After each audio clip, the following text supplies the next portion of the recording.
विशेष कार्यक्रम के अंतर्गत आज आप सुनेंगे एक पेड़ माँ के नाम अभियान के जरिए विरासत से विकास तक की यात्रा पूरी करने में उत्तर प्रदेश के पौधरोपण महाअभियान की अहम भूमिका पर लखनऊ विश्वविद्यालय के जंतु विज्ञान विभाग की प्रोफेसर डॉक्टर अमिता कनौजिया से खास बातचीत। वार्ताकार हैं आकाशवाणी संवाददाता तनवीर फातिमा।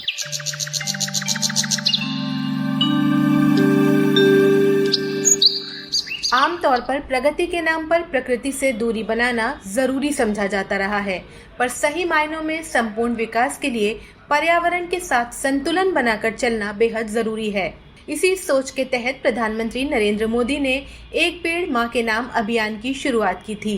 उत्तर प्रदेश सरकार ने इस अभियान को आंदोलन का रूप देकर 37 करोड़ पौधे लगाए। इस अभियान का मकसद आने वाली पीढ़ियों के लिए एक ऐसी जमीन तैयार करना है जो आधुनिकता के साथ प्राकृतिक संसाधनों से भी भरपूर हो। ये पौधरोपण महाअभियान इस दिशा में कितनी अहम भूमिका निभाएगा, इस पर बात करने के लिए हमारे साथ हैं लखनऊ विश्वविद्यालय के जंतु विज्ञान विभाग की प्रोफेसर डॉक्टर अमिता कनौजिया।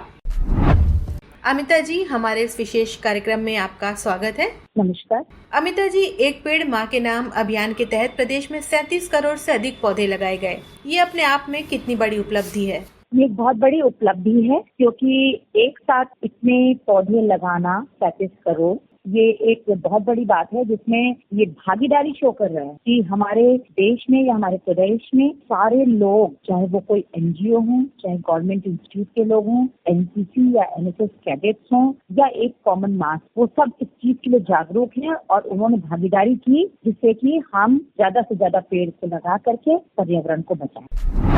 हम जिस तरह का आजकल मौसम में उतार चढ़ाव देखने को मिल रहे हैं, गर्मी के वक्त पर बहुत ज्यादा गर्मी या जब बारिश होनी है तब बारिश नहीं हो रही है, इन सब चीजों से निपटने के लिए ये पौधरोपण कितना अहमियत रखता है? देखिए, बहुत जरूरी है, क्योंकि आपको मालूम है कि हम पेड़ों को ऑक्सीजन की फैक्ट्रीज बोलते हैं पहले। दूसरा, आपको मालूम है कि क्लाइमेट चेंज, तो क्लाइमेट चेंज जो हमारे आजकल हो रहे हैं उसके लिए बहुत इम्पोर्टेंट है कि हम पेड़ लगाएं, क्योंकि पेड़ लगाने से सिर्फ ऑक्सीजन ही नहीं, कई चीजों में वो हमारी मदद करते हैं, जैसे क्लाइमेट चेंज को रिड्यूस करते हैं, हमारी एयर को प्यूरिफाई भी करते हैं, हमारे आसपास के वातावरण को कूल बनाते हैं, पानी संरक्षण में भी हमारी मदद करते हैं, वो एक नेचुरल एयर कंडीशनर की तरह काम करते हैं, वो पोल्यूशन को रोकने में मदद करते हैं, खासतौर से वाटर पोल्यूशन को, टेम्परेचर को भी मेंटेन करेंगे, ऑक्सीजन को मेंटेन करेंगे, कार्बन एमिशन को कम करेंगे, हमारे आसपास जो गैसेज हैं जिसकी वजह से पोल्यूशन है, जिसे हमने ग्रीन हाउस गैस कहते हैं, जिसकी वजह से टेम्परेचर बढ़ रहा है, उसको रेगुलेट करने में मदद करेंगे। तो उनकी बहुत इंपॉर्टेंट रोल है क्लाइमेट चेंज को रोकने में।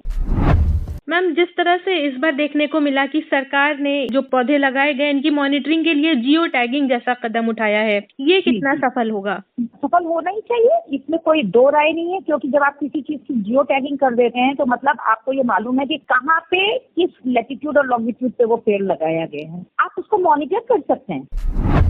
इस बार सरकार की तरफ से ये कहा गया कि अभी तक पिछले 8 साल में 204 करोड़ पौधे लगाने का काम किया गया है। तो ये एक बड़ी उपलब्धि है कि 75% जो पौधे हैं वो जीवित हैं। इनका भविष्य में क्या फायदा देखने को मिलेगा हमें? जो पेड़ हमारे यहाँ लगाए गए हैं और उनमें से अगर 75% जीवित हैं तो ये एक वाकई बहुत बड़ी उपलब्धि है। उनका कॉन्ट्रीब्यूशन बहुत ज्यादा होगा, क्योंकि ज्यादा से ज्यादा ऑक्सीजन लेने की क्षमता होगी और ऑक्सीजन बाहर दे रहा होगा, तो ये बहुत अच्छी बात है।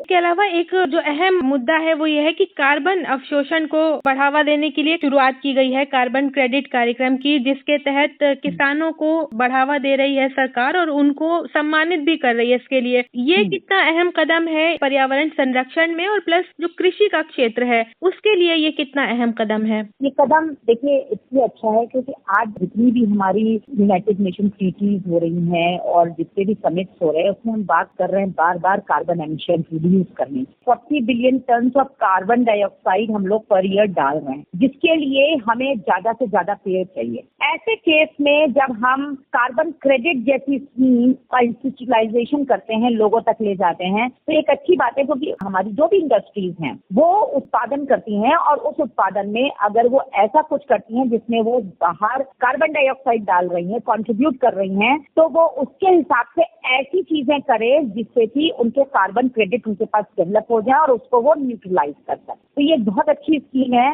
इससे क्या होगा कि वो इंडस्ट्रीज जिनको कार्बन क्रेडिट की ज्यादा जरूरत है या वो किसी और इंडस्ट्री से भी बाय कर सकते हैं और अपनी इंडस्ट्री भी मैनेज कर सकते हैं और पर्यावरण को भी बचा सकते हैं। तो ये बहुत बढ़िया इनिशिएटिव है।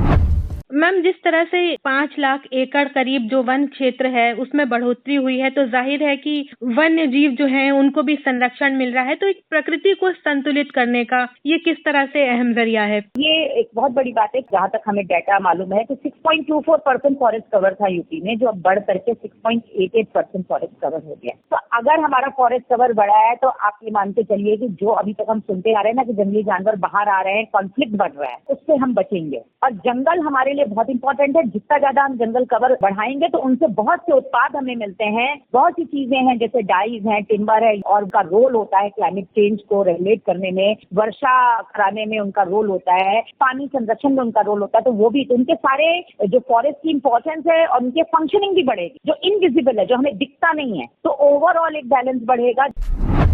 जिस तरह से हम देख रहे हैं कि केंद्र और प्रदेश सरकार कृषि और किसानों को हित में रखकर, चाहे हम सॉइल टेस्टिंग की बात करें, आधुनिक तकनीक एआई के इस्तेमाल को बढ़ावा देकर कृषि क्षेत्र को बढ़ावा दे रही है। तो एक तरह से जो एक विरासत से विकास तक की यात्रा का एक जो स्लोगन दिया गया है, उसमें ये कितना अहम है? यस, विरासत से विकास तक का बहुत बड़ी बात आपने कहा। सस्टेनेबिलिटी की बात है। हम उन्नति करना चाहते हैं, हम बड़ी बड़ी इंडस्ट्रीज और ये सब लगाना चाहते हैं। हम अपनी उन्नति को अपने ट्रेडिशनल चीजों में ही ढूंढ रहे हैं। ये बहुत बड़ी बात है। अभी हाल में ही देखा था, कोरोना था, लेकिन आप ये देखिए कोरोना का इलाज भी हमारे घरेलू उपचारों में ही हो रहा था, जिसको हम भूले बैठे थे। तो ऐसा नहीं है, हम डेवलपमेंट कर सकते हैं। एआई की मदद से हम नई नई खोज कर सकते हैं, नई मेडिसिन की खोज कर सकते हैं, नया उत्पाद बना सकते हैं, बहुत सी चीजें कर सकते हैं, हम डेवलपमेंट भी कर सकते हैं। लेकिन हमें चाहिए कि अपनी ट्रेडिशनल जो चीजें हैं उनसे जुड़े रहें, उनको बढ़ावा दें। अगर हम उन्हीं में उनसे बढ़कर उनको मजबूत अपना एक जड़ मान करके आगे बढ़ेंगे तो हम ज्यादा अच्छे से